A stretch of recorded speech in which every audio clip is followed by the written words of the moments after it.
Om Sri Lakshmi Narasimhaya Namaha. Valmiki Ramayana, Kishkinda Kanda, Chapter 67. Hanuman prepares to jump across the ocean. Summary. Hanuma comes forward to leave the ocean at the repeated encouragement given by Jambavanta. Then he increases his physique, fit enough to take a leap, and starts declaring his capabilities, by which the other monkeys feel jubilant. Then Hanuma climbs Mount Mahendra, by which whole of that mountain is put to turmoil, and he reaches Lanka, as he has the speed of air god and of the thought process, that is Manojavam, Maratatulyam Vegam. Thus, with this chapter, this book of Kishkinda Kanda, the Emperor of Holy Monkey concludes. Pavanaputra Anjaneya, Yalugurappa, Tulsigere Anjaneya, Chabbi Anjaneya, Jai Moolarama Vichayate. Chapter 67 in detail.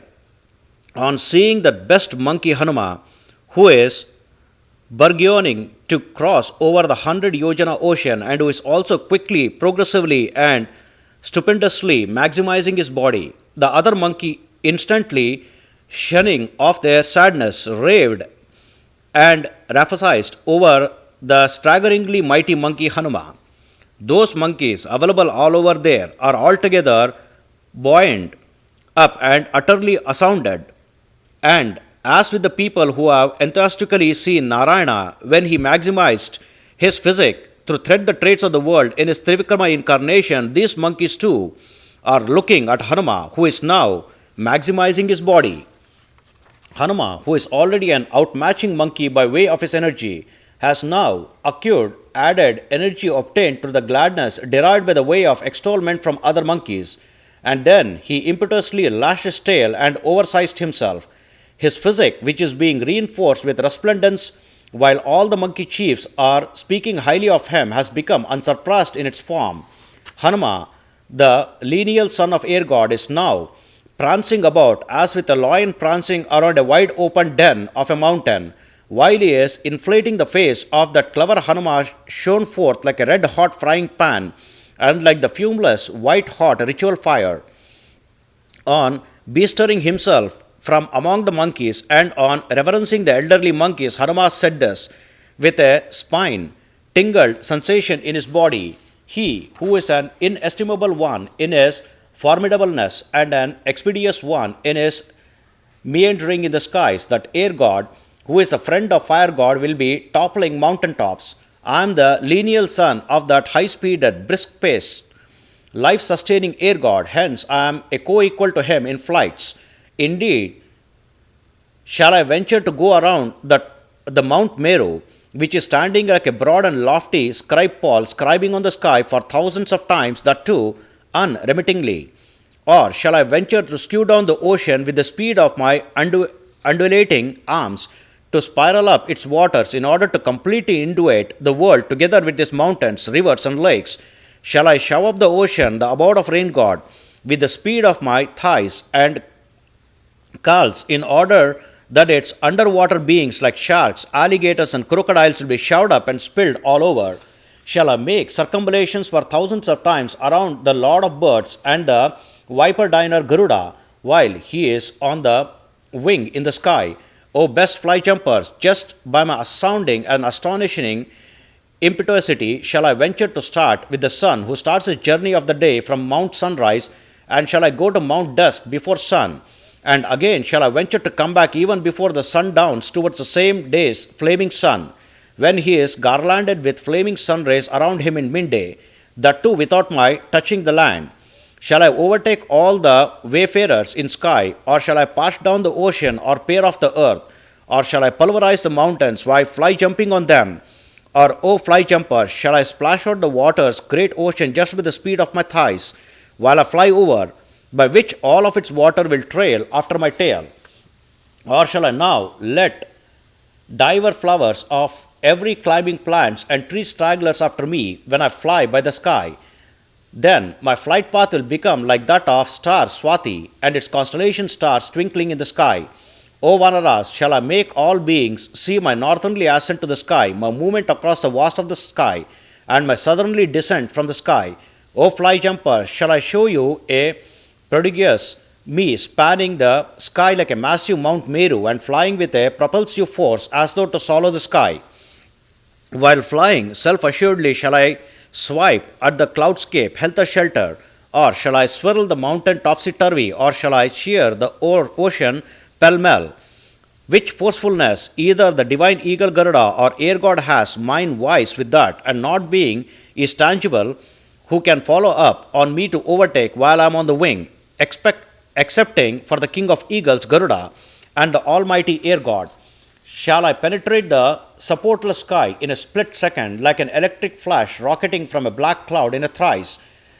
When I am jumping over the ocean, now my aspect will indeed become like that of Vishnu, who in those days easily paced the traits of the world just in 3 paces. O fly jumpers, I am clearly perceiving by my percipicence and the different strokes of my perspicacity, and similarly prognostic, and I avouch that I will descry Vedi. Hence rejoice yourself. I, who am co-equal of air god in speediness and of Garuda in fleetness, can traverse 10,000 yojanas at a stretch. That is my certitude. I will fetch that elixir from the hands of self-created Brahma, or from the hands of Indra, even if he is wielding his thunderbolt just on the fleeting trumping over him. Or I can even bring Isle of Lanka itself, extracting it from the ocean. Thus is my confidence, so said Hanuma to other monkeys.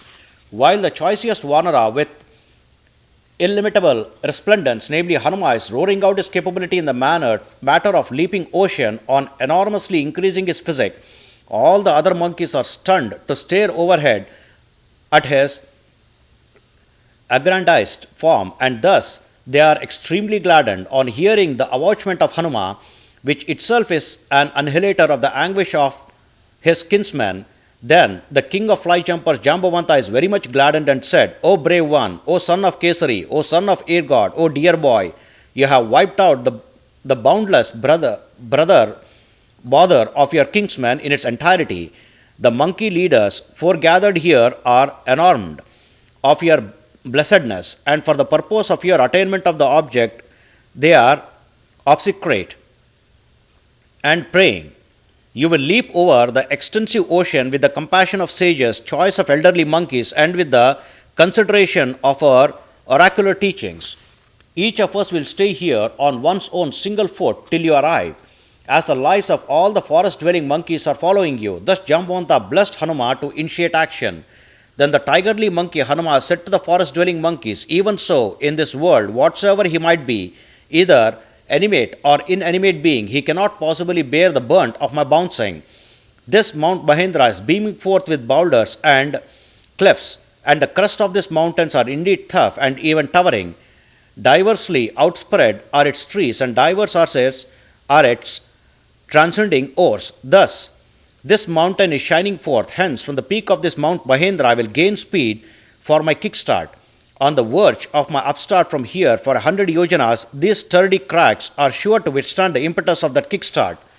Then that monkey who is the son of air god and the self-same of air god shined up the towering mountain Mahendra, as he is an enemy subjugator about to subjugate the arch rival Ravana. Where the mountain is hedged in its diverse flowers, its pastures are the sweethearts of deer. It is constrictive with diverse flowers of every flowering, even fruiting trees, and with flowers of climbers as well, and where lions and tigers are freely moving and British elephants love it, and where the flight of birds are uproarious and pent-up rapids are clangorous. He who is equal in valor to paradisial Mahendra, that highly energetic and grand monkey Hanuma, ambled on loftiest and towery crags of such a mountain. When squeezed by both the arms and hands of that highly souled Hanuma, that lofty mountain trumpeted, and as if it is a lion paw hit brutish elephantine elephant. Virtually and widely bestrewn are the heaps of boulders. Essentially scared are all the animals and elephants, and actually rocked are the gigantic trees, and its rapids and waterfalls have spouted out of that mountain by the impact of footstepping of Hanuma. When the numerous Gandharva couples and the hordes of Vidyadharas even that are indulgent drinking and inebriated on that mountain are forsaking those lofty cliffs of that mountain, and even the birds are put to flight. Spankling snakes are completely slouching, and rising up and falling down are the stones of that mountain tops to each step of Hanuma, and thus that colossal mountain is desolate, with snakes propping up halfway through their snake pits, with their hoods swaying and tongues hissing. That earth-born mountain Mahendra appeared to be gleaming mountain with flying flags, while the sages are forsaking the towering mountain as their own scare bewildering them. That mountain appeared to be one who is desolate by his associates in the vast of a thick of forest as a wilting wayfarer. And he, who is an important brave monkey among all the monkeys and an eliminator of enemy stalwarts, that highly proficient, expeditious, and conscientious Hanuman, on stabilizing his impulses and making soul, is quite stayed in speediness. He made headway to Lanka instinctually. Thus, this is the 67th chapter of concluding chapter of Kishkinda Kanda of Valmiki Ramayana, the first epic poem of India. Sri Moola Rama Vijayate. Om Sri Krishnarpanamastu.